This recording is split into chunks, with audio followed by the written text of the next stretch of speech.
And what you see is big swings. The last low point was about around October of 2022. And we've basically seen, 2.5 years, 2.75 years of a big upswing in liquidity. It's got further to go probably, but like all cycles, they end. And that's the challenge we've got to start to think about, because without any question, we're late in the cycle. Generally speaking, if you're in an upswing of the liquidity cycle, particularly in the middle part of the upswing, equity markets do really well. And that's the stage we've been in. As you start to move towards the peak of the cycle, commodity markets tend to get a bid. And I would argue that's more or less what's going on now. Michael Howell, the CEO of Cross-Border Capital and a globally recognized authority on liquidity cycles, believes we are now entering the most explosive and profitable phase of the current bull market. In a recent deep dive interview, Howell shared that we are firmly in the late-stage upswing of a powerful liquidity cycle, a stage where rising asset prices are not only being sustained, but are actually accelerating due to the reinforcing loop of collateral creation and credit expansion. Far from a warning of imminent collapse, Howell sees this as a predictable and bullish phase of the cycle, one that often results in a blow-off top characterized by steep and sudden gains. This is especially true for markets that are most sensitive to liquidity, like crypto. According to Howell's asset allocation model, this part of the cycle is where cyclical growth and high beta sectors, including technology and digital assets, typically lead the charge. And that's exactly what we're witnessing now, with crypto beginning to pick up momentum just as global liquidity shows renewed strength. Howell breaks the cycle down into distinct investment regimes: calm, speculation, turbulence, and rebound. Right now, he says, we're in the speculation phase, where investors are allocating aggressively into commodities, financials, and high-growth sectors. He notes that yield curves are steepening in a bearish fashion, a hallmark of the late-stage liquidity upswing. But crucially, this doesn't signal immediate danger. Instead, it points to a normal and healthy progression of the cycle, one in which markets, particularly risk assets like Bitcoin and Ethereum, often make their most dramatic moves. The key insight Howell offers is this: markets today are not reacting to the real economy. They're being driven almost entirely by the liquidity cycle. And in this cycle, we're not done. In fact, if historical patterns hold, we could be standing on the edge of a sharp vertical move, especially in crypto, driven by a surge in risk appetite and the final wave of liquidity rotation. So what comes next? That's what this video will unpack. We'll break down Howell's liquidity models, explore the data driving his predictions, and connect the dots between global capital flows and crypto's next big breakout. This is where knowledge becomes profit, so don't miss it. Like this video, share it with someone who needs to hear this, and subscribe so you're always ahead of the markets. Let's dive in. The story is about liquidity, and that's what's driving markets and driving asset prices up generally. It's not about the economies. Economies have pretty much lost their cycles, and there's no obvious business cycle in any major region worldwide. Effectively, economies have sort of flatlined over much of the last 18 months. So you can't really point to an economic cycle or a business cycle as explanations for why markets are going up. It's purely about the amount of liquidity that is really being thrown into markets. That's why Bitcoin is at a high. That's why gold is not far off its high. That's why probably those particular assets are going to move a lot higher in the future, because we're in a world which is dominated by the need to fund governments. It's a fiscal dominance world, if you like. Monetary policy is a slave to that.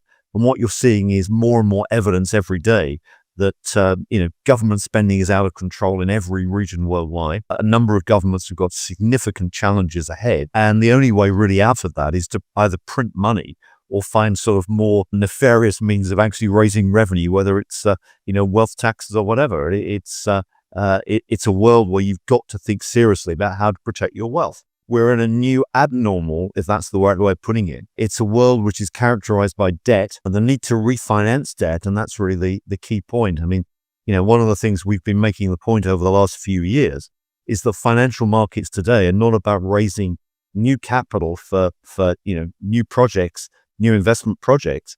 It's all about rolling over existing debt. And that dominates financial transactions. Probably 3/4 of all activity in financial markets today is about rolling over current debt. And the fact is that if you take out a loan in whatever form, it needs to be refinanced after, it comes due. Debt probably has an average maturity of about 5 years, which means you've got this sort of constant roll going on in markets. And that's really what we're seeing. And the problem is that if you have to roll over debt, you need balance sheet capacity within the financial system to do that. And basically that balance sheet capacity is what we call global liquidity. It's one measure of it.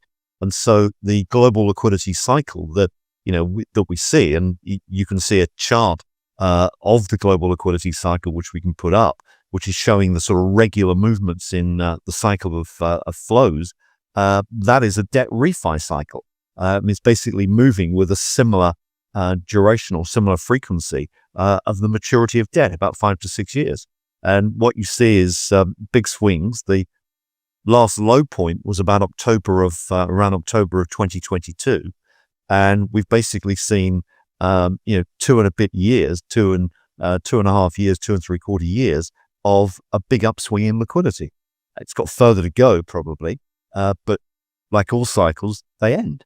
And that's the challenge we've got to start to think about, because without any question, we're late in the cycle. And broadly, the great danger in the financial system is that you get this sort of virtuous circle whereby rising asset prices create more collateral. More collateral gives you borrowing capacity. Borrowing capacity creates liquidity. That drives asset prices up more. And so you basically get a blow-off. And there's no question that we're in that realm. The question is, how fast are we moving? And are we moving at a dangerous speed? And that's why I think you've got to understand how the cycle is unfolding. Actually, I put up a chart again, which is looking at what we call the asset allocation cycle. And I think the point that, we've all got to start to think about here is, where are we in the cycle? What stage are we? Is it 1 o'clock, 6 o'clock, 9 o'clock, or whatever the right analogy is? But I think if you look at the cycle, and you can, maybe I ought to explain the way it works, is that actually in that diagram I'm showing, there are, if you like, 2 sections. The right-hand side is looking at the investment regimes, as we call them. So we think about calm, speculation, turbulence, rebound. And on the left-hand side, I've shown the asset classes that tend to perform at these different points in the cycle. Now, generally speaking, if you're in an upswing of the liquidity cycle, particularly in the middle part of the upswing, equity markets do really well. And that's the stage we've been in. As you start to move towards the peak of the cycle, commodity markets tend to get a bid. And I would argue that's more or less what's going on now.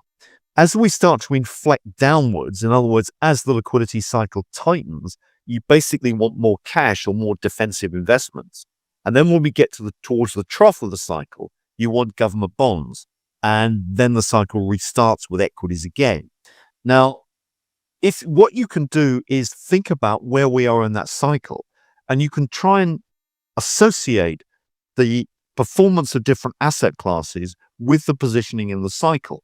Now, as I said, equities tend to outperform during the upswing they have. Commodity markets are beginning to get a bid. Well, that's consistent with where we are in the cycle. And then I've also embellished on that chart what the yield is doing. And typically, what you would see in an upswing is a steepening yield curve. And as you get towards the peak of the cycle, you basically get a bearish steepening. And that's more or less what we're getting. So it looks a very normal cycle. And then you do a further embellishment by saying what industry groups are actually performing. And again, I've shown those annotations on the chart in red. And what this is saying is that during a period of strong upswing in the cycle, it's normally cyclical growth areas, things like technology, which outperform. As you get nearer the peak, you tend to find things like cyclical value, which are, basically heavier industry, things like resources, financials tend to do well just before that stage. And that's more or less what we've had.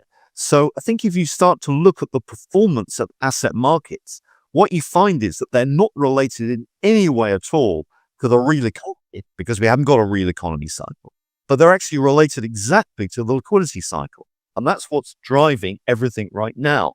And that's basically, the story that we're telling. So it looks like it's a normal cycle. It looks like we've got certain ones to go. We are in a stage of later cycle where commodity markets and things like cyclical value stocks should outperform. And I think that's more or less what we're getting. So we've got to be wary about looking at things like, what is the health of the repo market? What is the health of the bond markets? Are you getting a lot more volatility in bonds? That would be a negative, clearly. Are you starting to see commodity markets surging? What Michael Howell makes clear is that this is not a market being driven by productivity or GDP growth. It's a market being pulled higher almost entirely by one thing: liquidity. And that liquidity, he explains, is tied to a global debt refinancing cycle, not traditional economic expansion. According to Howell, nearly 75% of financial activity today is no longer about funding new investment. It's about rolling over maturing debt. This creates an almost mechanical need for liquidity to flood markets every few years. And right now, we're deep in one of those upswings. With the last major bottom in global liquidity around October 2022, Howell's models suggest we're still in the late stages of this upswing, meaning there's room for a dramatic final leg higher, especially in assets like Bitcoin and gold, which respond quickest to excess capital. Reinforcing this thesis, Howell points to a virtuous circle of rising asset prices creating more collateral, which then fuels more borrowing capacity, which in turn pumps more liquidity into the system. This feedback loop is what leads to the infamous blow-off top, a steep, sudden surge in asset values. And yes, according to Howell, we're in that zone right now. But this isn't the end. It's the moment many investors wait years for. Historical liquidity cycles like this tend to finish with vertical moves, particularly in hyper-responsive sectors like crypto. Combine that with what Howell calls a fiscally dominated world, where governments are forced to keep injecting money into the system just to service runaway debt, and the backdrop becomes explosively bullish for Bitcoin, Ethereum, and liquidity-driven assets. But what happens next? As Howell warns, liquidity cycles do eventually turn, and the real challenge is understanding how they end. Is it inflation that triggers central bank tightening? Or do we stumble into a fiscal funding crisis? In the next section of this video, Howell explores these endgame scenarios, offering a rare window into how stablecoins, the Genius Act, and sovereign debt dynamics might not just extend the current cycle, but also reshape the very structure of global liquidity. Stay with us. It is still going on, and there seems to be no way or sort of idea that this could change anytime soon, right? I think that's right. I mean, look, how do cycles end? And I think that you could say that cycles end in broadly speaking, I mean, this is a rough generalization, but in sort of two ways. One is that you get an inflation shock coming through and central banks tighten. And that's sort of, in many ways, the classic business cycle effect, where a tightening monetary policy causes the cycle to turn down and asset markets perform badly through that period of tightening. I mean, that's what we're used to. And then when the economy dips into recession, central banks ease again and the cycle restarts. And that's a familiar cycle. And I'm not decrying that because that can occur at different times. But there's another possibility, which is basically when you get a fiscally driven world where effectively governments kick the can down the road until they can't. And they effectively stub their toe, to continue the analogy, on a funding crisis. That's meaning that the bond markets scream and say, look, we're not going to finance this anymore. Interest rates rise, or it becomes difficult for them to fund, and therefore you get a crisis of the state. And that's why markets will take a tumble. And it's that sort of financial crisis that maybe we're moving towards. There will come a point where the so-called bond vigilantes say, well, it kind of no more unless yields are much, much higher.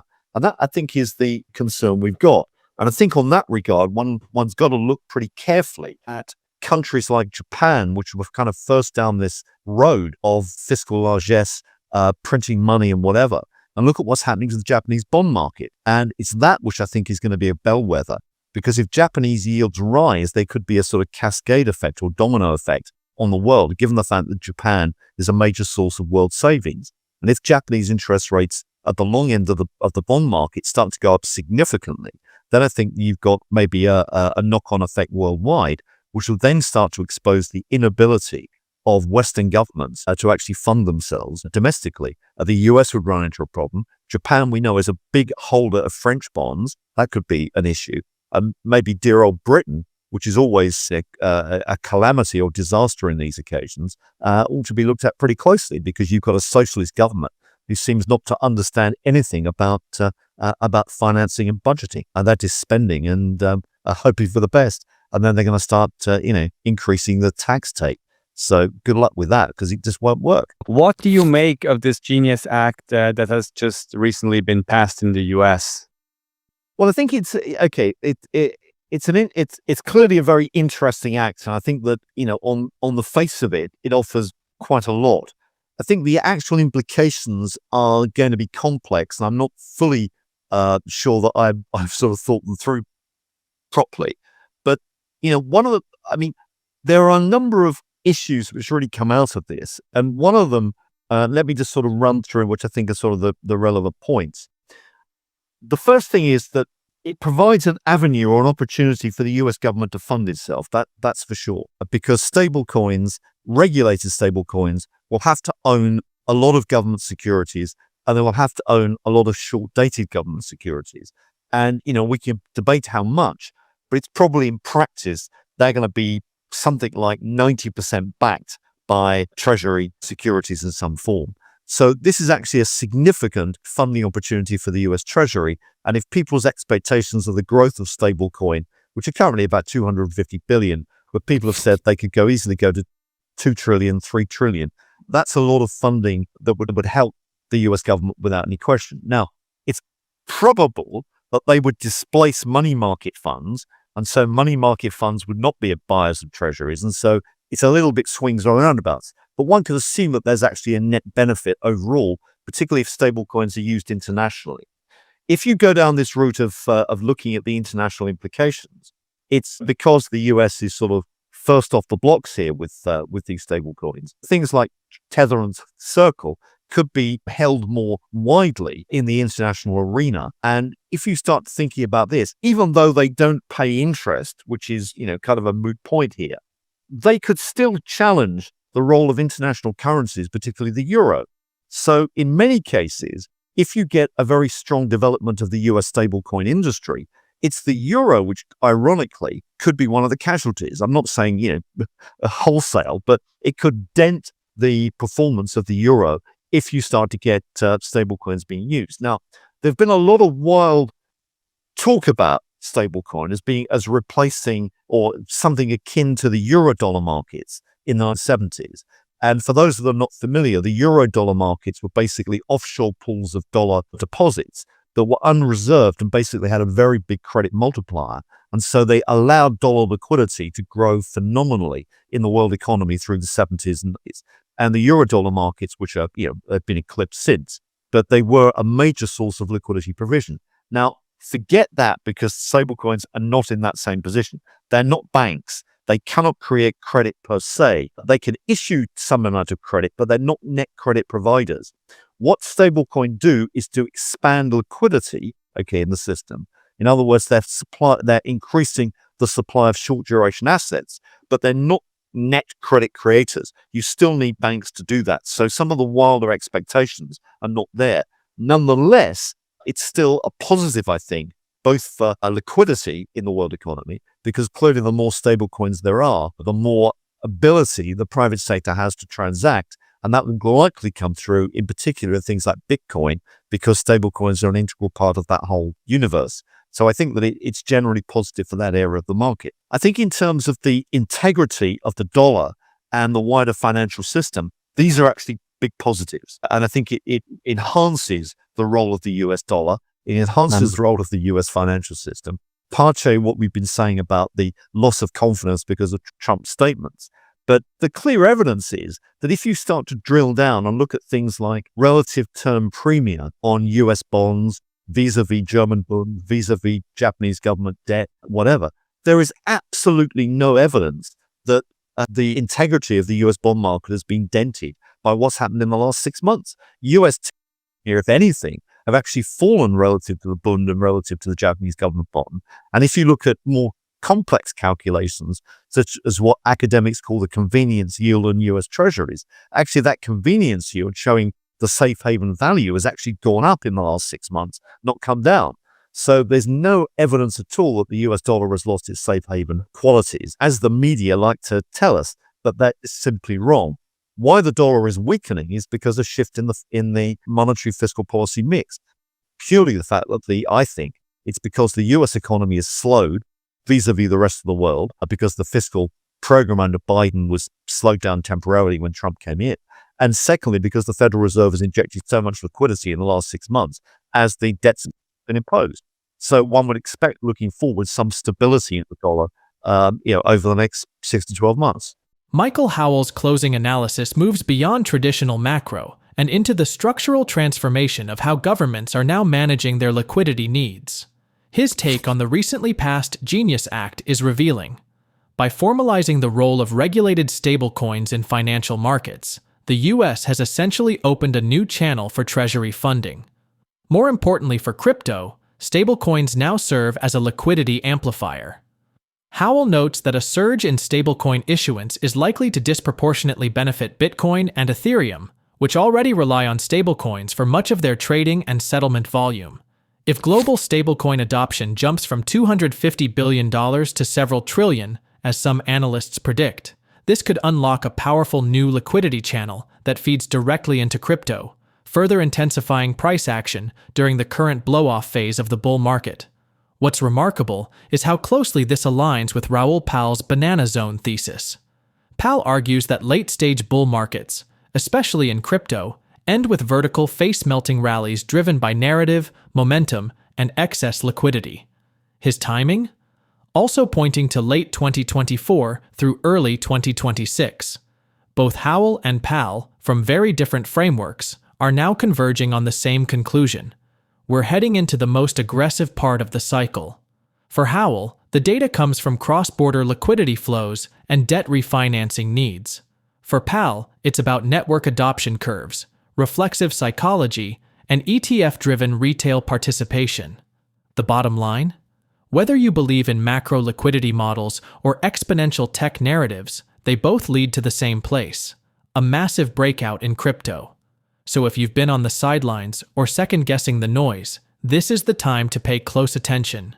With stablecoins driving new liquidity, governments forced to keep the monetary taps open, and global capital flows aligning with historical bull peaks, all signals point to a parabolic move ahead. Make sure you're positioned. If you found this breakdown helpful, like the video, share it with your community, and subscribe so you never miss these crucial updates. This cycle is far from over, and the most exciting phase is just getting started. Thanks for watching.